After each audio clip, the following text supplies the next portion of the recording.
Meus irmãos e irmãs, o Senhor esteja convosco. Ele está no meio de nós. Proclamação do Evangelho de Jesus Cristo segundo João. Glória a vós, Senhor. Naquele tempo, disse Jesus aos judeus: se eu der testemunho de mim mesmo, meu testemunho não vale. Mas há um outro que dá testemunho de mim, e eu sei que o testemunho que ele dá de mim é verdadeiro. Vós mandastes mensageiros a João, e ele deu testemunho da verdade. Eu, porém, não dependo do testemunho de um ser humano, mas falo assim para a vossa salvação. João era uma lâmpada que estava acesa e a brilhar, e vós com prazer vos alegrastes por um tempo com a sua luz. Mas eu tenho um testemunho maior que o de João, as obras que o Pai me concedeu realizar.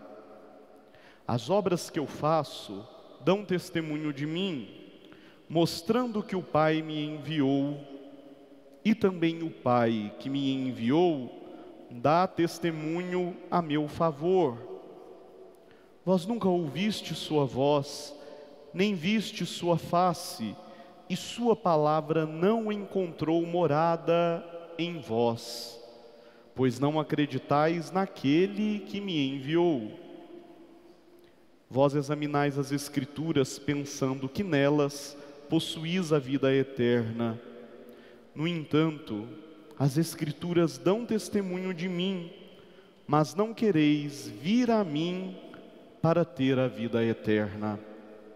Eu não recebo a glória que vem dos homens, mas eu sei que não tendes em vós o amor de Deus. Eu vim em nome do meu Pai, e vós não me recebeis. Mas se um outro viesse em seu próprio nome, a este vós o receberíeis. Como podereis acreditar, vós que recebeis glória uns dos outros e não buscais a glória que vem do único Deus? Não penseis que eu vos acusarei diante do Pai. Há alguém que vos acusa, Moisés, no qual colocais a vossa esperança. Se acreditasseis em Moisés, também acreditaríeis em mim, pois foi a respeito de mim que ele escreveu. Mas se não acreditais nos seus escritos, como acreditareis então nas minhas palavras? Palavra da salvação. Glória a vós, Senhor.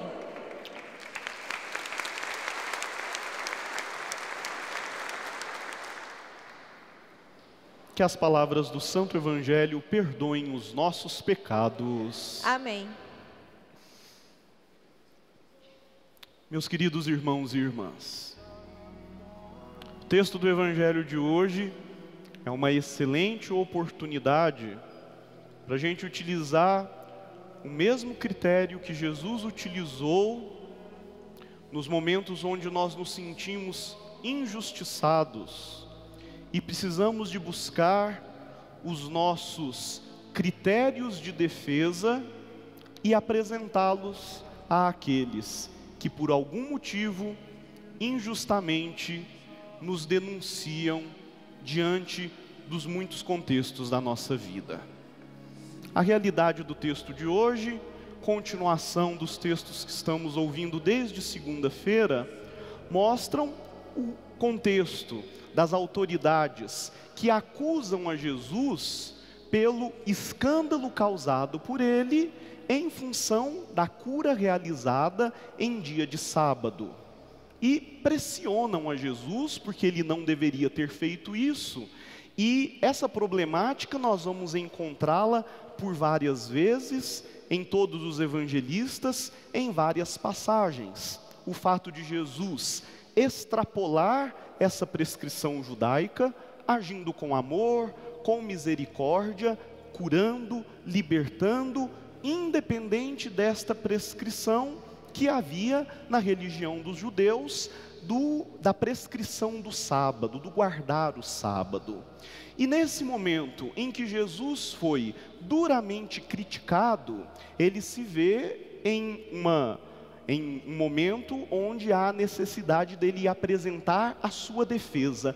Não que houvesse essa necessidade, mas que, apresentando os critérios para a sua defesa, ele poderia também ajudar e ensinar aos seus seguidores a trazer para a sua vida qual deve ser o caminho que nós precisamos de utilizar quando na nossa vida a gente estiver encurralado, como Cristo também esteve ali, injustamente colocado em uma situação de julgamento.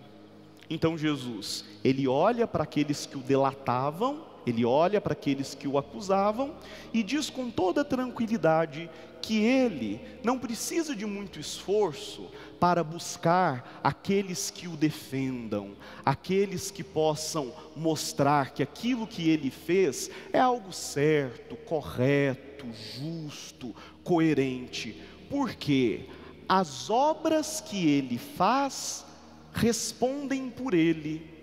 Então, geralmente, quando uma pessoa é acusada de uma coisa, essa pessoa ela fica imediatamente buscando pessoas e situações que possam ajudá-la, respondendo e auxiliando no processo, mostrando que aquela pessoa, ela tem razão por ter feito o que ela fez.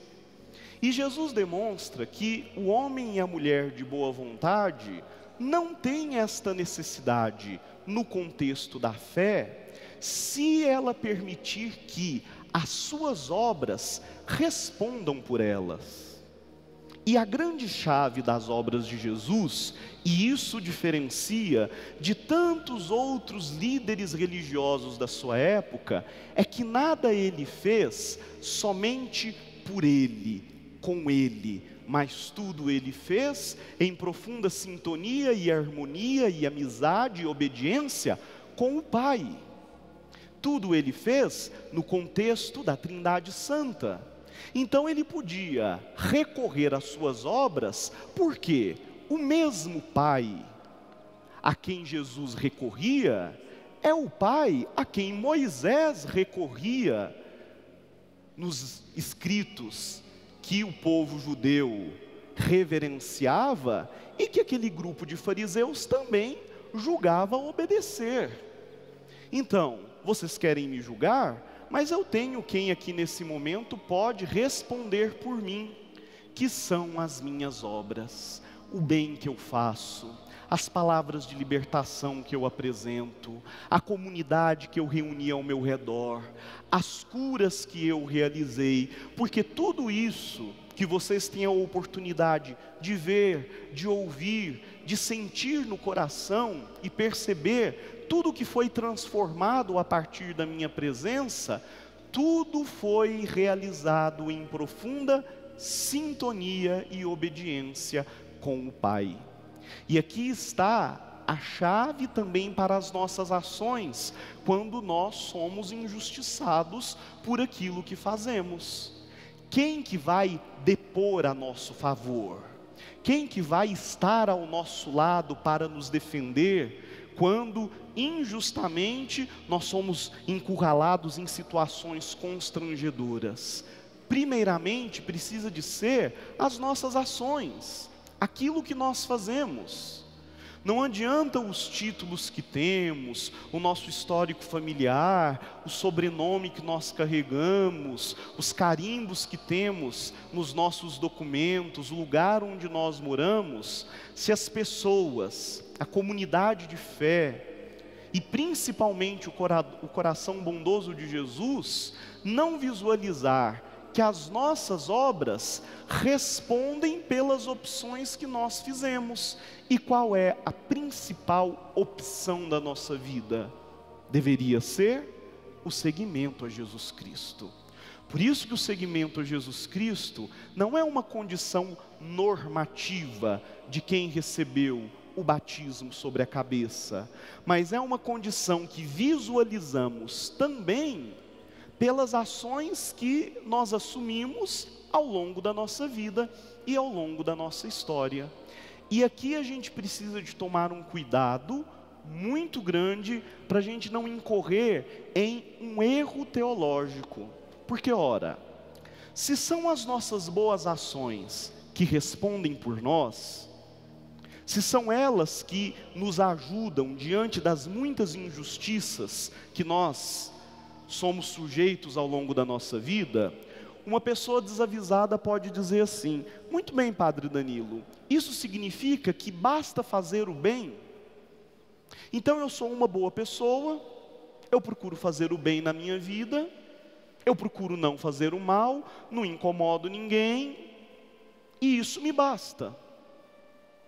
Não. Isso é fundamental. Sem isso, não há critério de salvação.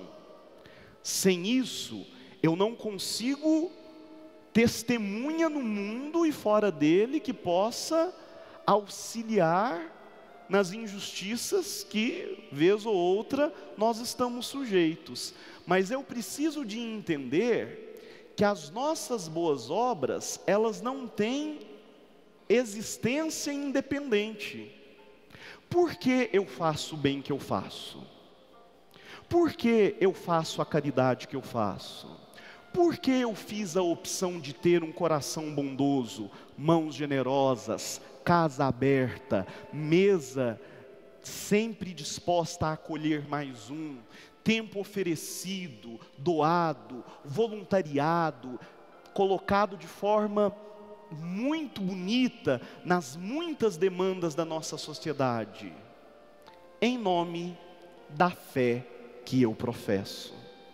E isso é um elemento muito importante na nossa fé católica. Não são somente as obras, mas as obras elas surgem como uma consequência natural da fé.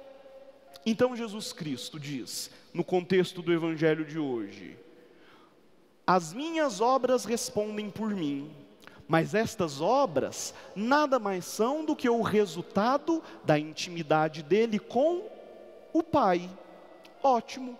Da mesma forma, no nosso julgamento, dizer, as minhas obras respondem por mim, será muito pouco se estas obras não forem o resultado de um coração que amou, na fidelidade de uma fé professada.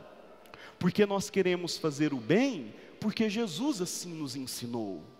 Nós queremos amar os pobres, porque Jesus assim o fez. Queremos ser tolerantes e pacientes, porque Jesus assim testemunhou com a sua vida e com o seu sangue.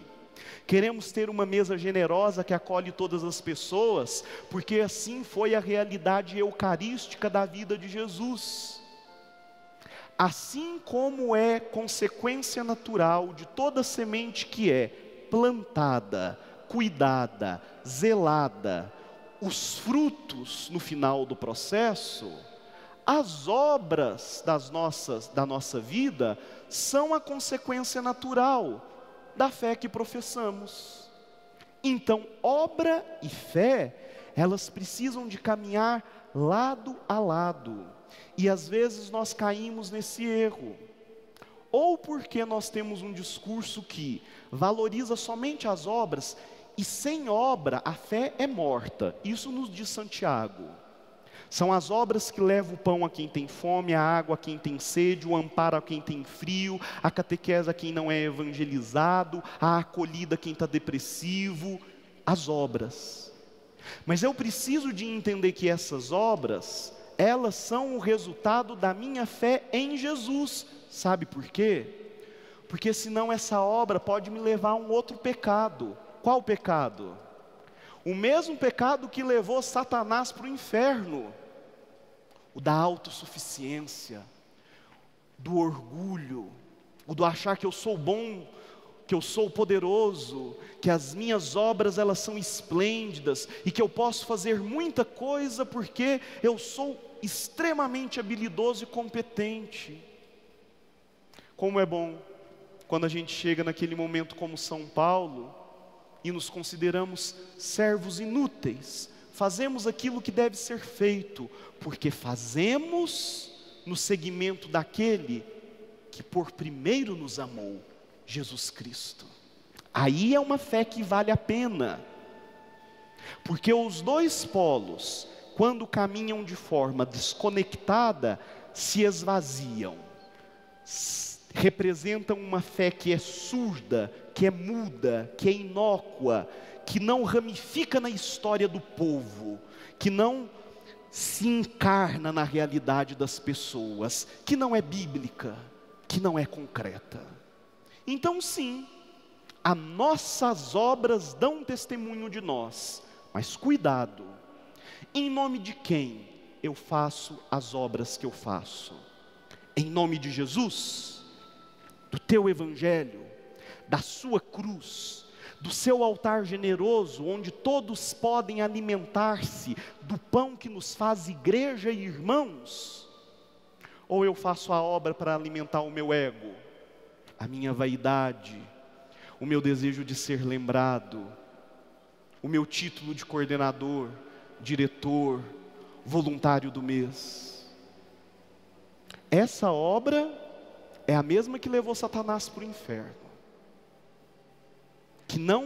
que pode até gerar algo que de repente, em algum momento, faça uma diferença pontual, mas não gera vida, porque vida somente do coração de Deus. E se as nossas obras não estão amparadas no coração de Deus, elas morrem, porque a vida vem dele. E se as nossas obras querem gerar vidas, elas precisam de olhar para Jesus, assim como as obras de Jesus olhavam para a bondade divina do Pai, o bondoso Pai, o divino Pai eterno.